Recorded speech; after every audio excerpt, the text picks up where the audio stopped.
Dan pemirsa, indeks harga saham gabungan di penutupan sesi kedua hari ini mengalami koreksi dalam, melemah di 2,16% di level 7.378,606, dan ini merupakan level intraday terendah hari ini.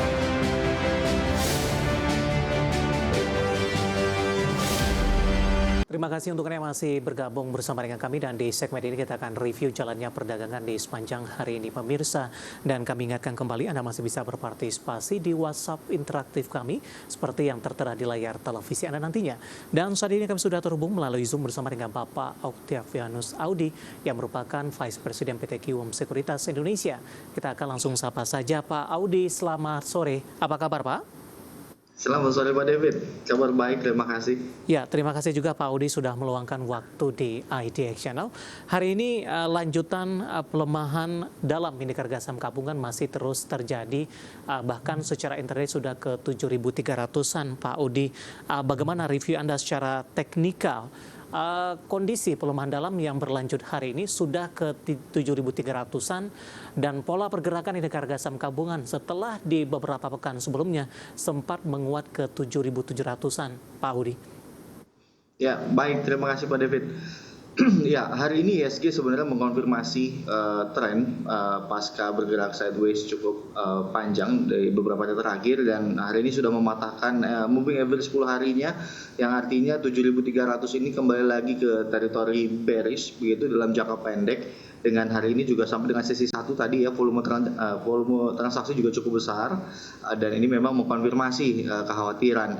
Dan untuk saat ini memang kami melihat indikasi tekanan ini masih mungkin akan berlanjut begitu Pak David, dalam rentang supportnya indeks kita saat ini itu adalah di level 7.310 sampai dengan di 7.280. Jadi ini akan menjadi area tahanan berikutnya untuk indeks kita. Dan sedangkan untuk resisten, ya kami tidak terlalu jauh dulu. Kembali lagi ke moving average 10 harinya itu di 7.560, baru bisa mengkonfirmasi lebih lanjut. Begitu Pak David. Baik, jangka pendek saja Pak untuk besok jelang libur akhir pekan. Ya, baik. Ya, sebenarnya untuk saat ini memang masih kami masih mempertahankan ya di level 7.300 untuk level support indeks kita, dengan memang potensi tekanan kami perkirakan masih akan berlanjut. Indikator MACD sudah mulai terjadi perlambatan, bahkan sudah mulai berpotensi menurun begitu dari teritori positif, dan bahkan RSI sudah menunjukkan penurunan. Jadi memang ini untuk dalam jangka pendek support indeks kita adalah di 7.300, dan sedangkan untuk resisten itu adalah di 7.450 untuk resisten. Baik, dari sisi fundamental Pak Audi, bagaimana Anda melihatnya? Dari sisi eksternal, konflik dari Amerika dan Iran buru-buru untuk melakukan perundingan, tapi tampaknya kembali memanas nih Pak. Kemudian dari domestik, hari ini juga beberapa sentimen termasuk nilai tukar rupiah terhadap dolar Amerika Serikat sudah di 17.300-an. MSCI tampaknya masih berlanjut, DXY dan Brent hari ini masih melanjutkan pelemahan dalam. Ya, baik.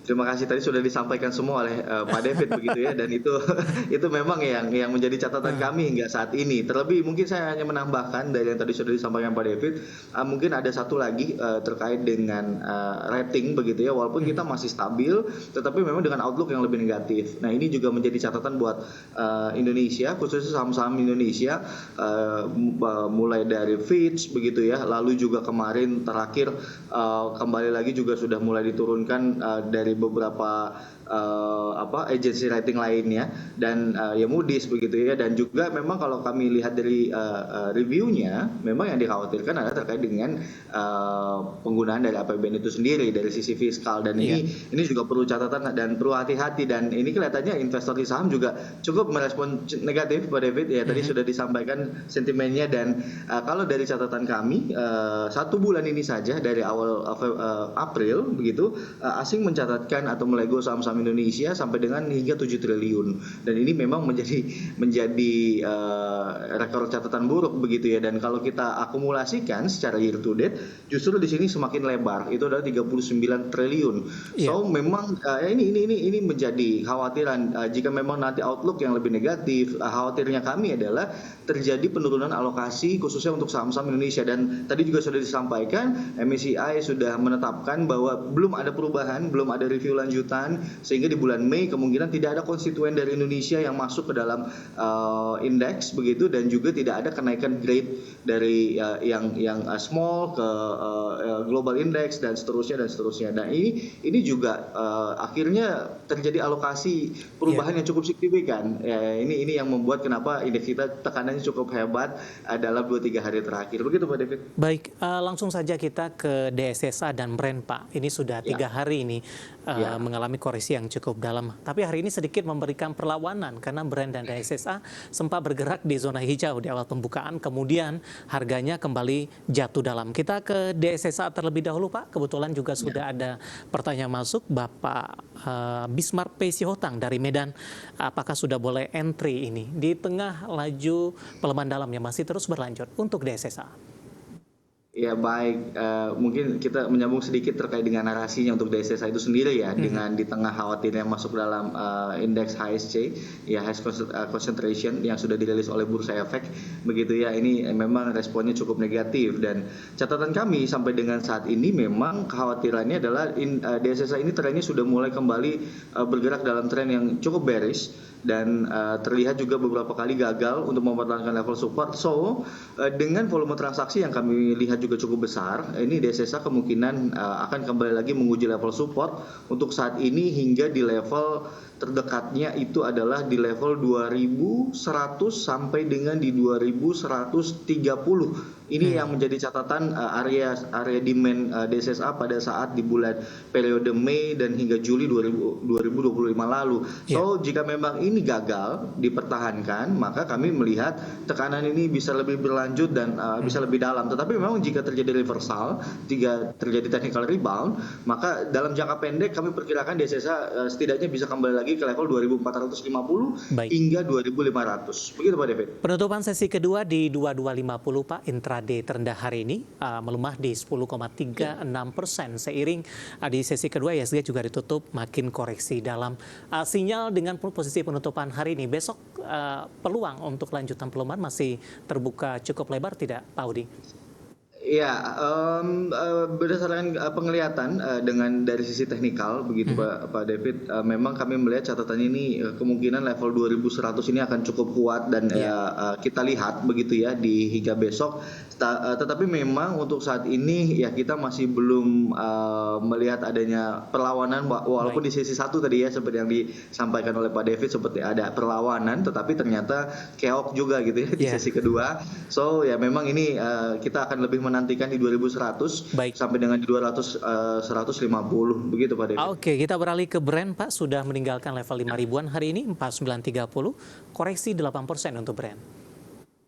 Ya baik, ya ini gue juga kurang lebih sama mungkin secara narasi begitu ya, tadi sudah disampaikan untuk DSSA. Mungkin kita langsung ke sisi teknikal, dan memang untuk saat ini ada posisi gap up yang memang kelihatannya akan menjadi support untuk Brent berikutnya begitu. Itu adalah di rentang level 4650 hingga 4750. Jadi memang ini kelihatannya jika memang nanti gagal bertahan, kekhawatiran kami adalah ya Brent kembali lagi bisa bergerak setidaknya ke bawah 4.300. Tetapi memang itu bukan harapan kami. Yang besar harapan juga memang masih bisa mempertahankan level gapnya tadi.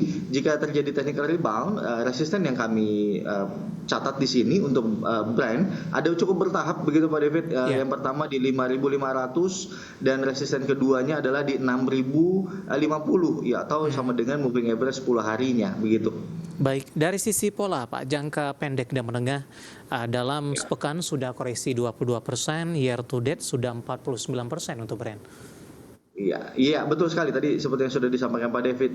Kalau kita lihat dari sisi teknikal, all signal ini negatif, artinya di teritori bearish begitu, baik jangka menengah, jangka panjang maupun jangka pendek begitu. Dan hari ini juga terkonfirmasi kembali begitu melanjutkan pelemahan. Tetapi memang seperti yang tadi kita sudah sampaikan, ada support di gap up Brent itu sendiri. Ya besar harapan akan potensial terjadi reversal atau technical rebound itu bisa saja terjadi.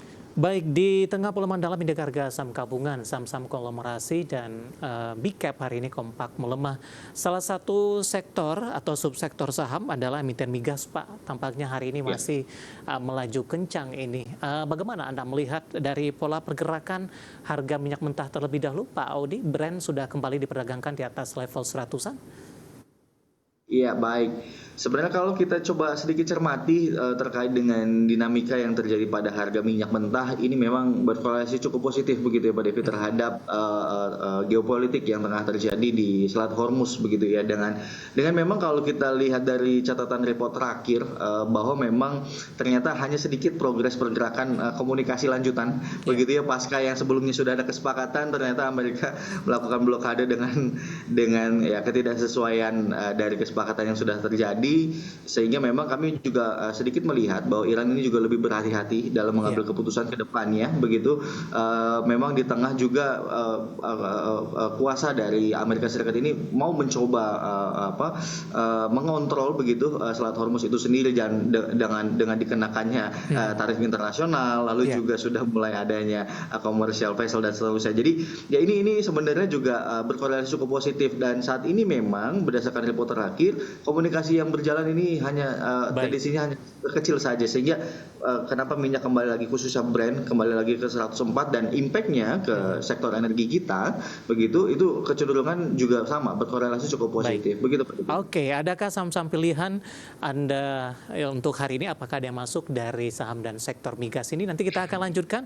Pak Audi, kita akan jeda terlebih dahulu, dan pemirsa kami akan segera kembali sesaat lagi.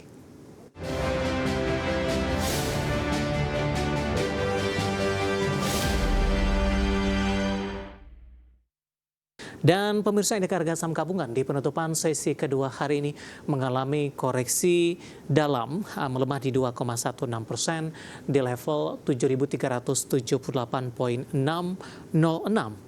Dan ini merupakan level intraday terendah hari ini dan juga merupakan level intraday terendah paling tidak dalam beberapa pekan terakhir, pemirsa. Sempat menguat tadi di pembukaan di 7.564,418, menguat di 7.582,502 beberapa menit pasca pembukaan.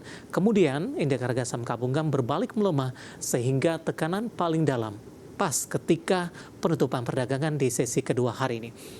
Langsung saja kita ke grafis yang pertama, kita akan coba lihat update penutupan beberapa indeks lainnya di tengah pelemahan dalam indeks harga saham gabungan di sesi kedua hari ini. Seperti MNC 36, pemirsa, melemah di 1,87%, Jakarta Islamic Index juga melemah di 3,15%, dan LQ45 juga melemah di 2,73%. Ya, dapat Anda saksikan grafis di layar televisi Anda, pemirsa, penutupan beberapa indeks lainnya. Kita beralih ke grafis selanjutnya, rotasi pergerakan sektoral, transportasi dan logistik menguat sendirian di 2,50%, konsumsi non-primer melemah di 3,43%, industri 3,41%, dan teknologi ditutup di zona merah 2,36%. Selanjutnya grafis saham deretan top gainers, ada Kota, Energi, kemudian juga ada BDMW dan COAL, di mana masing-masing saham hari ini ditutup menguat 143, 2090, 4290 dan 76, dan terakhir grafis saham-saham yang hari ini menjadi pemberat indeks harga saham gabungan top loser. BBRI ditutup melemah di 3160, Bumi 230, BMRI juga tertekan di 4630, dan Telkom melemah di Rp2.880 per sahamnya, didominasi oleh saham-saham big cap. Update penutupan di sesi kedua hari ini, dan semoga bisa menjadi referensi untuk Anda, terutama dalam menghadapi perdagangan di keesokan harinya.